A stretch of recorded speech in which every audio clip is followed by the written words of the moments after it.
Welcome to आप तक with मेहर तारर। हमारे आज के मेहमान हैं Sardar Mohammad Latif Khosa, former governor Punjab. Thank you for speaking to me. So आप बहुत ज़्यादा इस्लामाबाद में होते हैं, आप और इस्लामाबाद और कोर्ट्स और केसेस। इस वक्त मुझे ये बताएं कि जो इनके ऊपर जो केसेस हैं, मेन लोगों का मैं पूछ रही हूँ, आसिफ जरदारी साहब और उनकी फरियाल तालपुर साहिबा और उनके जो मेन हैं खुर्शीद साहब जी, बिल्कुल तो शर्जील मेमन, क्या इनके केसेस के स्टेटसेस क्या हैं? देखिए, एक लामतनाही सिलसिला है माशाल्लाह। जब से एहतसाब जब सेल बना था तो सैफुर रहमान हल्कान होकर उन्होंने केसेस किए थे, वो भी हमने जो है सारे, मैं रानी शहीद बेनज़ीर भुट्टो का वकील भी रहा, मोहतरम आसिफ अली जरदारी साहब का भी। उस वक्त भी वो उन्होंने एक बड़े लंबे चौड़े चले थे। वो जस्टिस कयूम का भी आपको पता है वो क्या हुआ था, किस तरह हुआ था। लेकिन at the end of the day तमाम ही मुकदमात जो है वो झूठे साबित हुए और बरी हुए। मोहतरमा भी और मोहतरम आसिफ अली जरदारी साहब भी। और फिर आपने देखा कि सैफुर रहमान ने आसिफ अली जरदारी के पाँव पकड़ के गिड़गिड़ा के माफिया मांगी जब वो खुद जेल में गए। अब इसी तरह जब से ये माशाल्लाह ये नैब ऑर्डिनेंस आया है 1999 का, अक्टूबर 1999, तो ये भी एक मखसूस अज़ाइम के लिए जनरल परवेज़ मुशर्रफ साहब ने बनाया था। पहले में तो हम थे जो है टारगेटेड थे। जब एहतसाब एक्ट बना था सैफुर रहमान हमारे खिलाफ सारे, वो भी एक मोटिवेटेड था। अब नैब ऑर्डिनेंस जो है ये जनरल परवेज़ मुशर्रफ साहब ने, ये भी मोहतरम नवाज शरीफ साहब और उनके खानवादे को पैक करके बाहर भेजना और उसके बाद सारी जायदादें कुर्क की थी। तो और फिर सुप्रीम कोर्ट के लेटेस्ट जजमेंट तो में भी आपने देखा। अब दो चीजें हैं।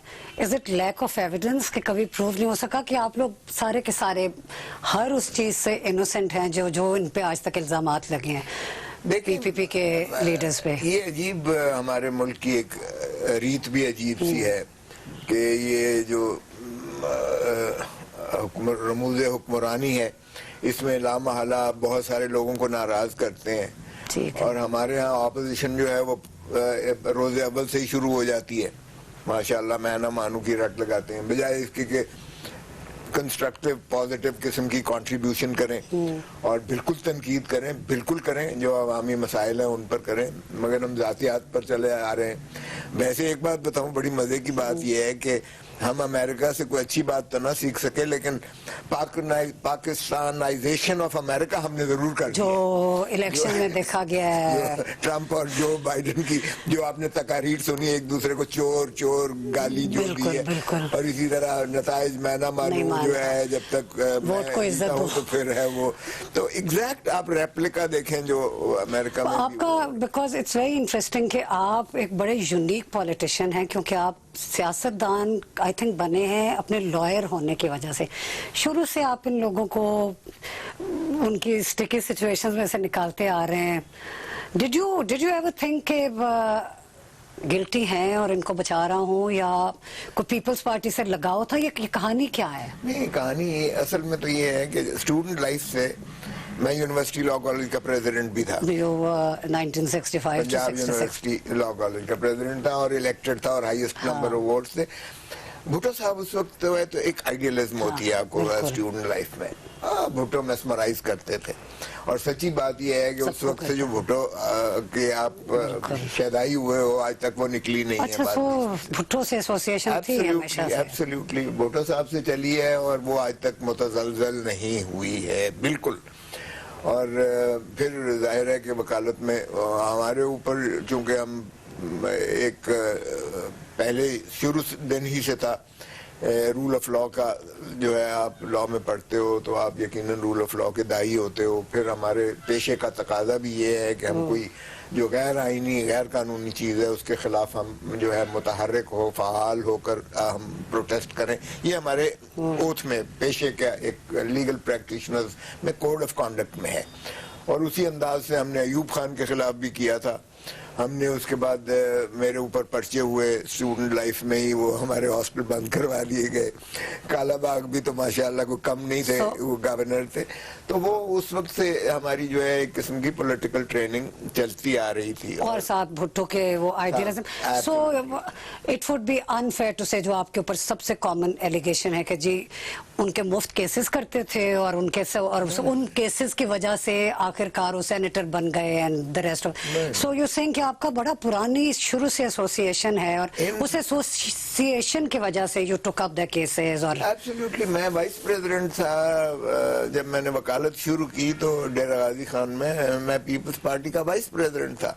अच्छा, तो सालार साहब उस वक्त होते थे, शीशे सोशलिज्म का आपको पता है एक दौरा होता था, और सोशलिज्म में यकीनी बात है कि लॉयर अरावल दस्ते के तौर पे आता था, बिकॉज आपको अच्छा लगता था कि आप एक गरीब नवाज होकर आप उनके लिए करें। आप जो है ये उमरा और रोसा और फ्यूडल्स के खिलाफ आप एक जो है तहरीक के तौर पर आए, और यूथ बहुत ज्यादा उस वक्त मुताहरिक। बट आप फिर काइंड ऑफ उसके ऑपोजिट चले गए ना, जब आप करप्शन केसेस में किसी को डिफेंड कर रहे होते हो तो फिर वो सारा जो सोशलिज्म का है उससे कोलाइड ना कर गया वो सारा कुछ? नहीं, देखिए कोलाइड बिल्कुल नहीं करता। जो हम केसेस लड़ते हैं ना, हमारी कोई जाती नॉलेज उसमें कभी जो है कार फरमा नहीं होती। अगर आप क्या जाती कोई मामला हो तो आप ना अपने जाती किसी का इलाज कर सकते हैं, मुआलिज नहीं हो सकते हैं आप किसी अपने जाती अजीज के, और इसी तरह आप किसी अपने जाती अजीज का मुकदमा नहीं लड़ सकते। अगर आप पर्सनली इमोशनली और इन्वॉल्व हो जाओ तो आप मुकदमा भी नहीं लड़ सकते। इसलिए जब हम प्रोफेशनलिज्म पर आते हैं तो हम मुकदमा लड़ते हैं उन कागजात की बुनियाद पर, उस शवाहिद की बुनियाद पर, उस रिकॉर्ड की बुनियाद पर। तो उस एविडेंस को हम सामने रख के हम कहते हैं कि ये उस मयार पर नहीं उतरता, ये जो है शवाहिद इस काबिल नहीं है कि इस पर जो है मुकदमा जो है समझा जाए कि साबित हो चुका है। तो हम बेसिकली हम उस शहादत को जो है वो अदालत को बावर करवाते हैं कि ये नाकाबिल इत्काल शहादत है, ये इस काबिल नहीं है कि इस पर बावर किया जाए, इस पर एतमाद किया जाए, इस पर यकीन किया जाए, इस पर कोई फैसला जो है उनके खिलाफ सादर किया जाए। तो वो जब हम ये साबित करते हैं कि शवाहिद इस काबिल नहीं है, हमारा इससे सरोकार कभी नहीं होता। आप यकीन करें, ये सवाल मुझसे बड़ी दफा पूछा कि जी आपका ज़मीर नहीं कहता आप एक कातिल को बरी करते हो, क्योंकि मैंने शायद पाकिस्तान तो क्या हिंदो पाकिस्तान इंडियन सब कॉन्टिनेंट मिला के जितने मैंने शायद केसेस किए हैं मर्डर केसेस किसी लॉयर ने नहीं किए होंगे।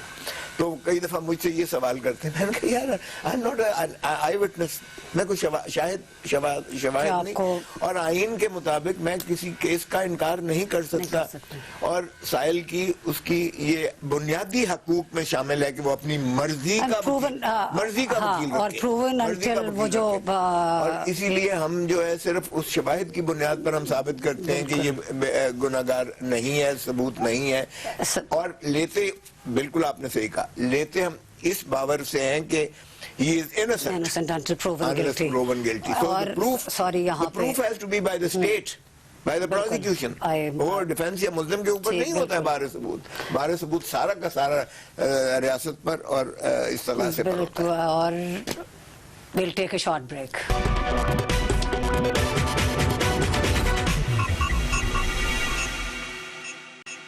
Back from the break.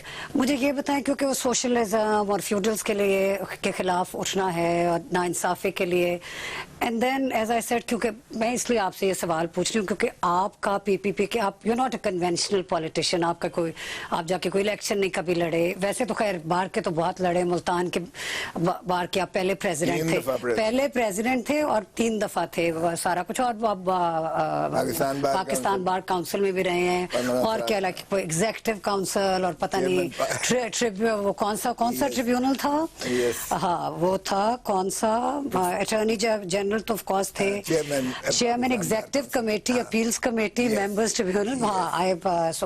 But you never really को ग्रास रूट्स पॉलिटिक्स नहीं किया, जाके लोगों से वोट्स नहीं मांगे सारा। तो उसके साथ क्योंकि साथ वो एलिगेशन भी कि हाँ नाउ यू एक्सप्लेन्ड इट कि आपकी एसोसिएशन थी, लेकिन फिर भी कभी वो जो आपका बेसिक आइडियलिज्म था, और जब चले ना भी सही हो ना भी सच हो, कि आप करप्शन को जब कॉन्स्टेंटली डिफेंड करें, अब मैं सिर्फ आपके पॉलिटिकल लॉयरिंग का पूछ रही हूँ, उसका नहीं, जो आपका बाकी पर्सनल है उसका नहीं पूछ रही, तो उसने कभी आपको बॉदर किया? नहीं, ठीक है, मुझे नहीं बॉदर। मैं पहला इलेक्शन जब पाकिस्तान पीपल्स पार्टी का मुझे एमपीए का टिकट मिला, मैंने नॉमिनेशन पेपर किए तो मेरे अपने ही खैर से फैमिली में से ही मुझ पे एतराज हो गया कि ये 25 साल का नहीं है। मैं उस वक्त 25 साल का नहीं था, छोटे थे। हाँ, 23 साल का। वो मेरा उन्होंने बर्थ सर्टिफिकेट निकलवा लिया और बर्थ सर्टिफिकेट पे मेरा नॉमिनेशन पेपर रिजेक्ट हो गए। वो एक इलेक्शन था जिसमें जनरल इलेक्शन में मैं हिस्सा ले रहा था, और उस वक्त खंबे को भी जो टिकट मिली थी वो भी जीत गए थे, पीपल्स पार्टी का टिकट बाहर का वो ना हो। उसके बाद ये ठीक कह रही हैं आप, बेनजीर भुट्टो साहबा इसी घर में ठहरती थी। बेनजीर भुट्टो साहबा ने मुझे बड़ी दफा कहा कि तुम इलेक्शन लड़ रहे हो। मैंने कहा बिल्कुल मैं नहीं लड़ रहा बीबी। तो मैंने कहा बीबी मेरे पास, चूंकि प्रोफेशन में अल्लाह ताला ने मुझे इतना नवाजा, मेहरबानी की कि मैं पेशे में इतना मसरूफ हो गया कि मेरे पास ये वक्त नहीं। मैंने कहा बीबी मेरे पास वक्त नहीं है कि मैं एक एक के जो है शादी गमी पे जाऊं, एक एक की फौतीदगियों पर जाऊं, ये कचहरी में कभी तहसील में भागूं उनके लिए हर 24 घंटे, ये मुझसे नहीं हो सकता है। इसलिए मैं बिल्कुल मिसफिट हूँ। आपकी बड़ी मेहरबानी, मैं बिल्कुल नहीं लड़ रहा इलेक्शन। बीवी ने बड़ा मुझ पे जोर लगाया, जरदारी साहब ने भी बड़ा जोर लगाया। वो तो फिर बीवी ने कहा कि you are coming in the senate and you are not saying no. 2003 to 2009 Bibi साहबा ने जब ये कहा, तो वो सेनेट में ये होता है कि आपको 25 जो है उन्होंने एमपीएस दे दिए, वो आपने एक आधा खाना कर दिया, मेरा 2.5-3 लाख रुपए से नहीं। तो आपको कभी लगा कि ये आपको वो मिल रहा है, आपकी कंट्रीब्यूशन टू पार्टी से ज्यादा मिल रहा है, या कि काम करने का, पॉलिटिकल काम के भी बहुत सारे तरीके हो सकते हैं, कोई जरूरी नहीं कि आप नॉर्मल कन्वेंशनल पॉलिटिशियन हो। सो डू यू थिंक ये दोनों चीजें? नहीं, मैं वो बताऊं, देखिए पार्टी को भी लोगों की जरूरत होती है। ये नहीं है कि पार्टी ऐसे ही किसी पर बैन करती है। Party needs people, you know. अब मेरी मसलन जो है, मुझे उन्होंने टेक्नोक्रेट कर दिया था। अब टेक्नोक्रेट में अगर मुझे कोई ये इससे इनकार नहीं कर सकता कि मेरी जो लॉ में एक दस्तरस है टेक्नोक्रेट पे, मैं क्वालिफाई करता हूँ। और अल्हम्दुलिल्लाह मुल्क में शायद ही 2-4 लोग होंगे जो मतलब है उस लेवल पर होंगे। तो वो पार्टी को भी मेरी जरूरत थी, और अदरवाइज पार्लियामेंट में भी मेरी जो है जरूरत थी बोलने के लिए। बिकॉज गवर्नमेंट का पंजाब यूनिवर्सिटी में आपको कॉन्स्टेंटली बेस्ट इंग्लिश डिबेटर का वो मिलता होता था, लाइक ये डिस्टिंक्शन मिलती थी। ये पार्टी ने कभी इस चीज पे कहा कि यूर ब्रिलियंट ऑरेटर और हमें जरूरत है? हाँ, बीबी जब मैं तकरीर करता था तो बीबी की एक चिट आती थी, योर स्पीच वाज एक्सीलेंट। तो ये बीवी की एक्नॉलेजमेंट हो, उनका चिट्ठी बहुत बड़ी खुद इतना अच्छा बोलते थे। मैं अभी आने से पहले उनका सुन रही थी। वो इतना नहीं, पर भुट्टो, जुल्फिकार अली भुट्टो साहब माशाल्लाह, मैंने तो पहले कहा उनसे बेहतर स्पीकर तो कोई आज तक। Excellent orator. आप देखें, वो बड़ा दिल से बोलते थे। जब वो आम लोगों के साथ बोलते थे जलसा आम में, तो वो उस आदमी की जबान में बोलते थे, और जब वो इलीट क्लास में बोलते थे तो यकीन करें यूनाइटेड नेशन वाला। उसको जब व्हाइट हाउस में खड़े होकर कैनेडी ने कहा, mister Bhutto are you conscious you are standing in the most powerful building of the world, तो भुट्टो ने पता है बरजस्ता जवाब दिया, yes mister president it is under my feet. वो ओरियाना फलाची ने जब इंटरव्यू किया था किसिंजर को, तो उसमें she interviewed a number of world leaders. तो किसिंजर उसको इंटरव्यू देने के बजाय उसको बड़ा तंग उसने किया। तो उससे पूछा कि मुझे बताएं कि सब अपने जिन लीडर्स को किया उनके बारे में कोई कमेंट। तो शी सेड के Bhutto the most brilliant. Can you imagine, she like spoken to everyone. ये लेट 60s और अर्ली 70s की बात है।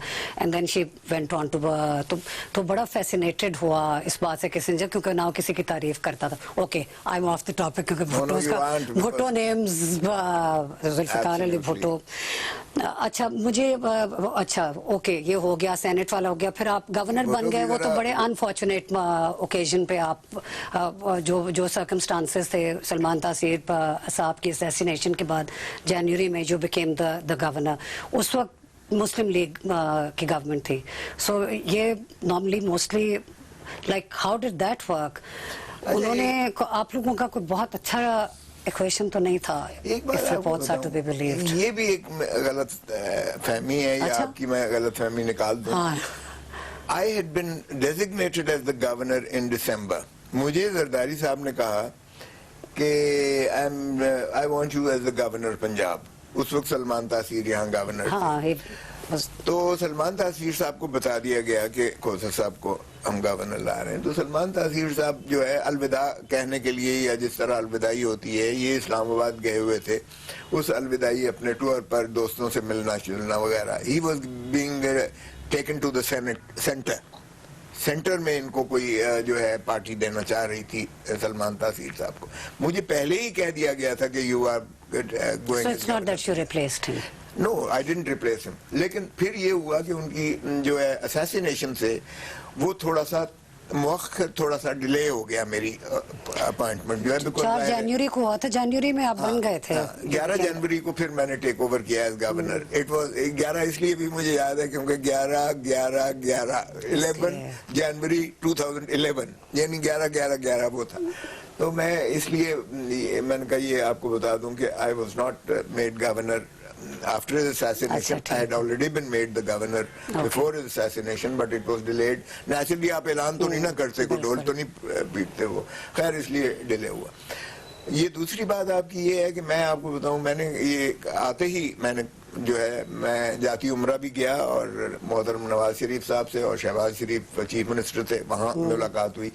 मैंने वो उनके वालिद की फातिहा जो है कि पर गया। मैंने कहा कि इस तरह फातिहा भी कही, जाहिर है वो बाहर के एक पुराने सियासतदान भी हैं, चीफ मिनिस्टर साहब, वो प्राइम मिनिस्टर रहा बड़ा भाई।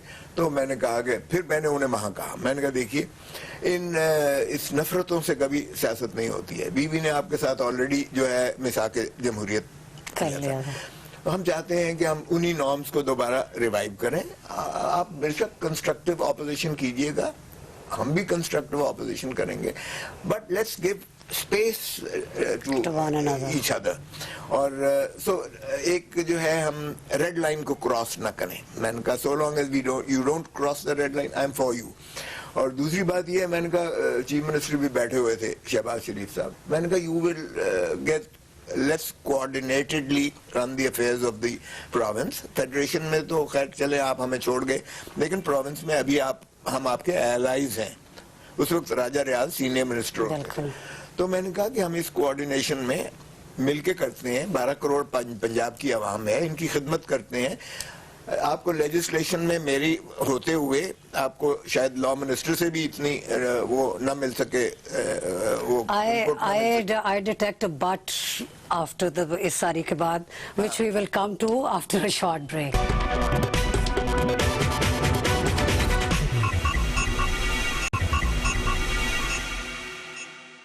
Welcome back to the show.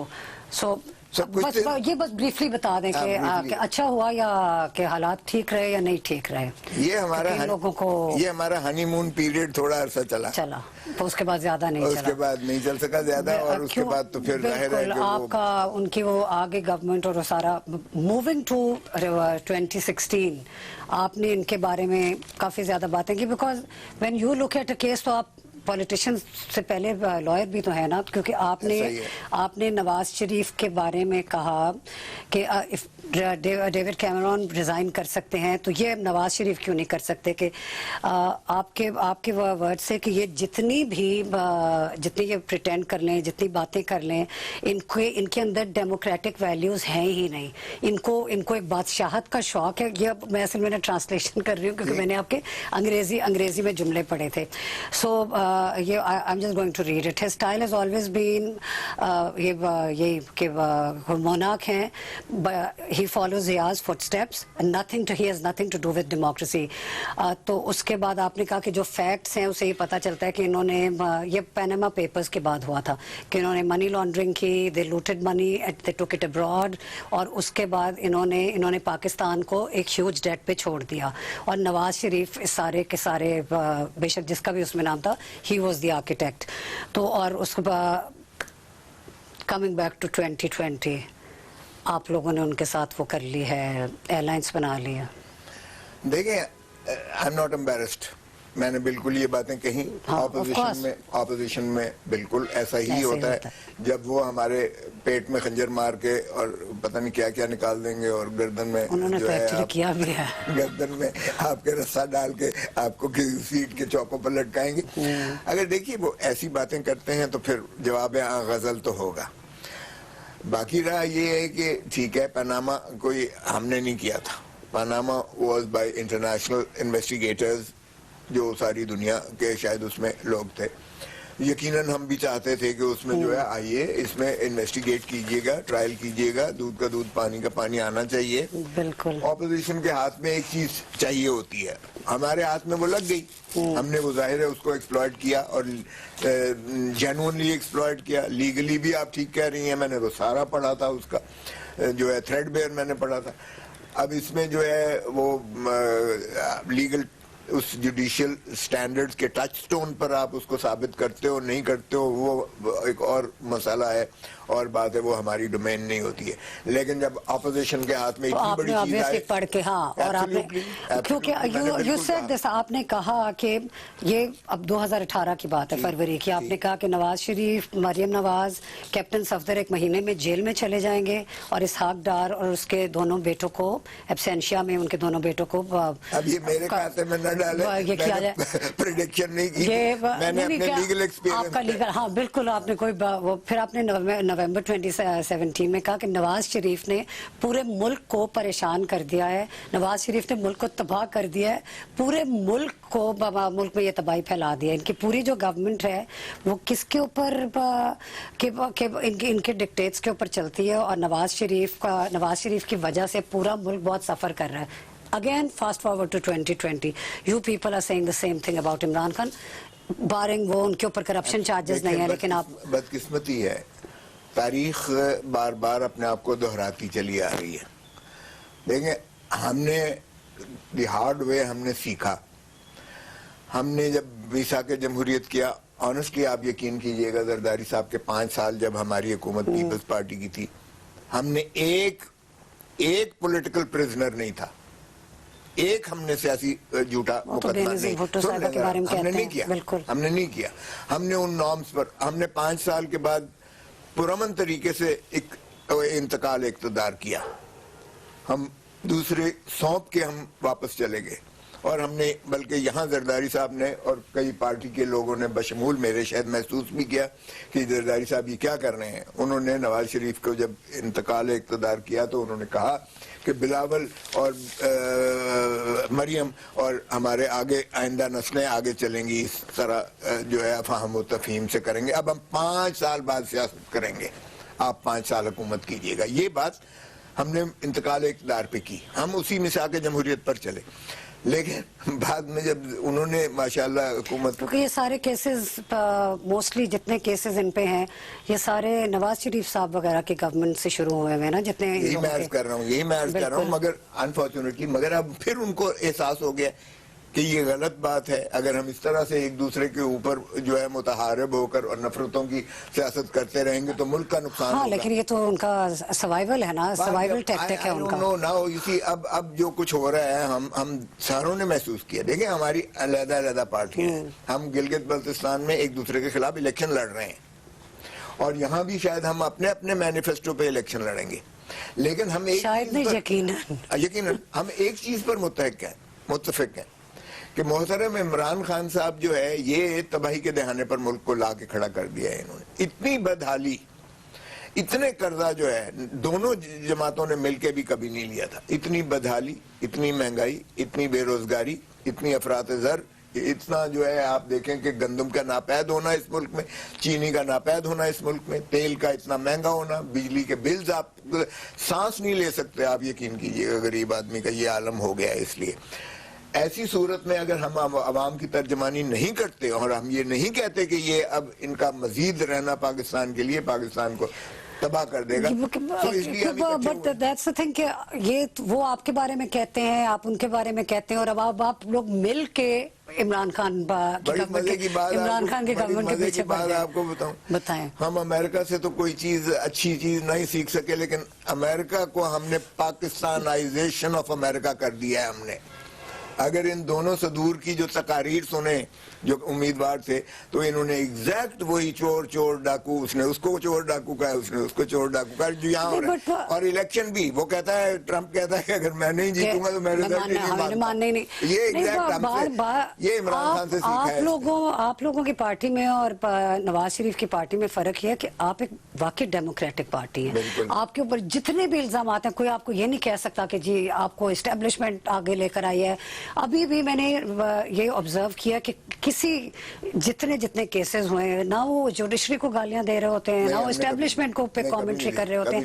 तो आप लोग आइडियोलॉजिकली इतने डिफरेंट है। मैं तो ये सोच रही हूँ कि ये इलेक्शन में तो इंतजार कर रही हूँ। I'm going to be like say this here कि इस इलेक्शन के बाद जो गिलगित बल्तिस्तान का होना है और जहाँ पे आप एक दूसरे को अपोज कर रहे हैं, let's just see what happens। ये डोमिनोज किस तरह गिरने हैं। जब आप में से आप हार गए तो उन्होंने क्या, let's just say कि पीटीआई थर्ड पे और आप दोनों में से कोई जीत जाता है, फिर क्या करेंगे आप लोग एक दूसरे के साथ?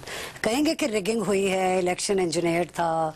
लेकिन अगर इंजीनियरिंग होगी तो जरूर कहेंगे। अगर ना हुई फिर भी कहते हैं, होगी तो जरूर कहेंगे। हमेशा कहते आ रहे हैं, हमेशा आपको पता ना कहते आ रहे हैं। बस ये एक कल्चर बन गया है हमारा कि हम शिकस्त नहीं मानते। मैं आपको बताऊं, ये हमारा कौमी कल्चर है। हमारे मुकदमात में क्या होता है, हम देखते हैं कि ये मेरिट पर इसका केस नहीं बनता है, वो हार जाता है। वो पता है क्या कहता है, वो ये नहीं कहता कि मैं अपने मेरिट पे आ रहा हूँ, वो कहता है वो जी जज ने ये कीता है, या वो जी फलाने की सिफारिश की है, जी फलाने ने ये कर दिया, जी ये कर। वो कभी नहीं मानता कि मैं मुकदमा अपने मेरिट पे अपने उस पे आ रहा हूँ, मेरा केस बनता नहीं था, मेरा केस कमजोर था, या मेरे मुखालिफ का केस जो है ज्यादा मजबूत था, या वो सच पर था और मैं सच पर नहीं था, या मुझे मुखालिफ था। वो कभी नहीं कहता। तो ये हमारा कौमी कल्चर है। आप किस किस चीज को करेंगे, आप सियासत में नहीं जाएं, आप किसी चीज पर चले जाएं। आप इनका देखें वो कह रहे हैं ना कि सिस्टम चेंज करना है और इस वक्त मुल्क के हालात बहुत बुरे हैं। तो मुल्क के बुरे हालात में इलेक्शन में उसमें मुल्क ठीक हो जाएगा, बजाय ये कि गवर्नमेंट की उसमें तो अब जाने की जरूरत नहीं ना, क्या बेहतर हो रहा है क्या बेहतर नहीं हो रहा, क्या इनसे मैनेज हुआ नहीं हुआ। वन थिंग इज दैट कि इमरान खान साहब पे कोई करप्शन के चार्जेस नहीं है, लेकिन what I am trying to understand is के इस बुरे हालात में जब लोगों के पास खाने को नहीं है, आप कह रहे हैं इलेक्शन कर लें, जो कि इलेक्शन बड़ा लंबा काम होता है ना और बहुत ज्यादा पैसे भी लगते हैं। करप्शन है क्या? देखिए ना, करप्शन एक तो ये है कि आप किसी का पैसा खाते हो, किसी का हक मारते हो, ठीक है। दूसरा करप्शन ये है कि आप हुकूमत लेते हो, आपको हुक्मरानी का पता ही नहीं है। हुकूमत किस लिए करता है बंदा? नंबर वन, इंसान की क्या जरूरत है कि उसका किचन चले, ठीक है। आपकी जरा अशियाए खुर्दनी देख लें, आसमान पर चढ़ी हुई है इस वक्त। ना आपको आटा मिल रहा है, ना आपको चीनी का मिल रहा है, ना आपको प्याज, ना आपको जो आलू, ना आपको टमाटर, ना आपको ये सारी चीजों का जरा कीमतें देख लें। लहसुन भी बहुत महंगा है। वही ना, लहसुन भी बहुत महंगा है। 300 तक, जो 3 रुपए का मिलता है वो 300 तक चला गया है किलो। आप अंदाजा कीजिएगा क्या। दूसरी बात देखें, दूसरा आपको चाहिए दवाई, इलाज। बीमार होता है इंसान, एक तो उसका खुराक है, दूसरा उसकी सेहत है। अब आप बीमार हो जाए, मुझे बताएं दवाइयाँ आपकी पहुंच में है? किसी की पहुंच में है? इंसान मर जाता है, उसको दवाई नहीं मिलती है, उसके हॉस्पिटल में उसका इलाज नहीं हो सकता है। वो दूसरी बात आ गई। तो जितना इन्होंने दवाइयों का महंगाई कर दी है और जितना इन्होंने so sorry to interrupt you here. We'll take a short break. Please stay with us.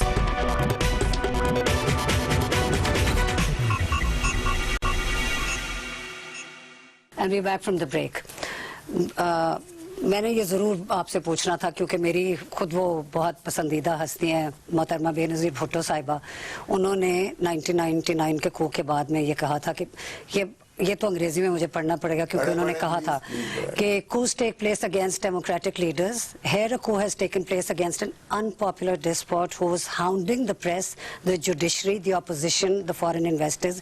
And when he decided to divide the army, the last institution left, I guess he meant standing, the army reacted. I would like to urge the Western community to stay away from Nawaz Sharif. He's not liked by the people of Pakistan. I would like to see General Pervez Musharraf come on television and say that the army reacted because the Prime Minister had violated all laws and he sought to divide the army. We had no choice, but we are holding. अब कि वो आके ये कह के election उसको छोड़े, वो अगर इन हालात में जब क्योंकि जितनी पीपल्स पार्टी को एस्टेब्लिशमेंट से शिकायतें हैं और लेजिटिमेट जुल्फिकार अली भुट्टो की असैसिनेशन की जुडिशियल असैसिनेशन की वजह से, तो आप लोग एक ऐसे इंसान को सपोर्ट कर रहे हैं, उसके पीछे आप इसको जस्टिफाई किस तरह करते हैं कि वो सेम जो चीज़ें 1999 में वो कर रहे थे, 21 साल के बाद नवाज शरीफ साहब एग्जैक्टली वही कर रहे हैं कि अपना मकसद हासिल करने के लिए वो इंस्टीट्यूशंस को, जुडिशरी को, गवर्नमेंट को छोड़ देंगे, वो करना आपका काम, कि इंस्टीट्यूट जुडिशरी को और इस्टेब्लिशमेंट को मलाइन कर रहे हैं। How do you look at this?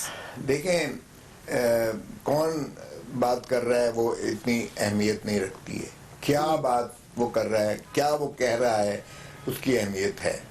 हमारी नज़र में इस वक्त एक जो 26 निकात हमने जिस पर पीडीएम बनाई है, जिस पर हमारा इत्तेफाक हुआ है, अगर आप उनको देख लीजिएगा तो कुछ भी हो, हम सिर्फ ये चाहते हैं कि आइन और कानून की पासदारी होना चाहिए, तमाम इदारे आइन और कानून के दायरे इख्तियार में रहें, जो भी मुतजाविज करेगा उससे वो इसकी नफी होगी, रियासत का नुकसान होगा।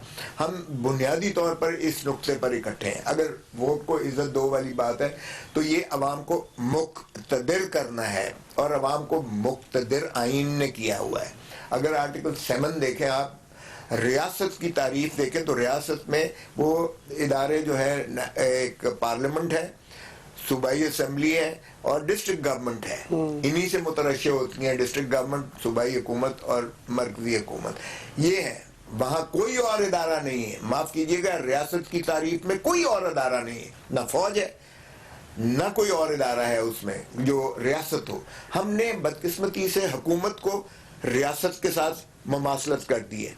कायदे आज़म मोहम्मद अली जिन्ना ने 1948 में कहा था, देखो हुकूमतें आती जाती रहती हैं। जब ब्यूरोक्रेसी को उन्होंने एड्रेस किया था, देखो भाई हुकूमतें आती जाती रहती हैं, आप अवाम के खादिम हो, अवाम है जो रियासती अमूर को चलाते हैं, अल्लाह के बाद अल्लाह की हकमियत आला के ताबे जो है अवाम चलाते हैं।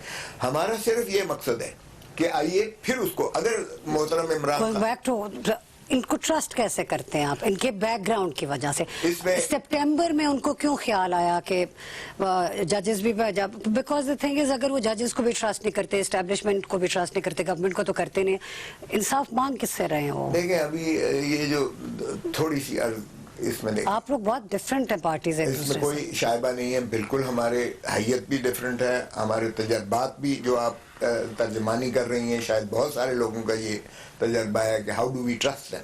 ट्रस्ट डेफिसिट बिल्कुल रहा है, लेकिन मुझे बताइएगा कि अगर अजीम तर कौमी मफाद में अगर हम अवाम के हम नवा इस वक्त मिल के ना हो तो क्या हम आपस में लड़ते हैं और अवाम को कसमत पुलसी के आलम में धकेल कर गुर्बत की दहलीज से नीचे तबाह करते रहें? सो हमने मिनिमम एजेंडे पे हम इकट्ठे हुए हैं, हमारे तहफ़्फ़ुज़ात अपनी जगह पर हैं, और उम्मीद हम करते हैं, और हमेशा कभी हर्फ आखिर सियासत में होता नहीं है। आज का दुश्मन आपका कल का साथी दोस्त हमराही हो सकता है, आज का दोस्त आपका कल को आपके खिलाफ खड़ा हो सकता है। सो सियासत में खुदारा आप एक नहीं कर सकते कि कल आपने ये कहा था, आज आप ये क्यों कह रहे हैं। अगरचे इमरान खान के यू टर्न्स का तो खैर नहीं, बिल्कुल यू टर्न्स का वो बिल्कुल आपकी बात सही है, अलायंसेस बनती हैं, मोस्ट अनलाइकलीस्ट लोग साथ साथ हो जाते हैं, और आई एम सेइंग इज कि इनका तो ये कंसिस्टेंसी ऑफ बिहेवियर है ना।